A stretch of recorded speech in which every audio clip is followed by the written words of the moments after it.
ومما ينبغي أن ينبه عليه الصغار، وهذه من لفتات عمر بن عبد العزيز العظيمة رضي الله عنه ورحمه، مما ينبه عليه الصغار أن يحذر الصغير من صحبة عاق لوالديه، وحتى الكبير ينبغي أن يحذر من صحبة عاق لوالديه، يحذر من ذلك.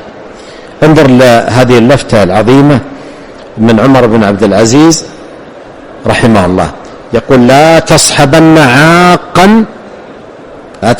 عاقا فإنه لن يقبلك قد عق والديه.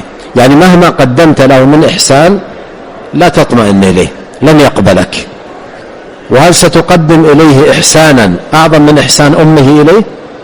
هذا الذي عق أمه، هل إذا صحبته سيقع منك إحسان إليه أعظم من إحسان أمه وأعظم من إحسان والده إليه؟ قال: لا تصحبن عاقا لن يقبلك وقد عق والده. إذن عند العاق دناءة في الخلق شديدة جدا، إلى درجة أنه مهما صنعت، هذا معنى كلام عمر بن عبد العزيز، مهما صنعت إليه من معروف لن يقبلك. الدليل ما هو؟ الدليل واضح، والدته قدمت له معروف لا يقدمه له أي أحد من الناس وعقها، إذن لن يقبلك أنت مهما قدمت له. هذا من جهة.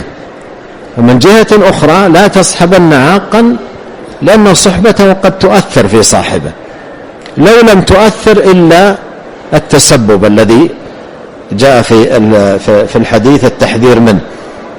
متى يأتي التسبب في لعن الوالدين إلا في خلطة أهل السب والشتم واللعن وقرناء السوء. نعم.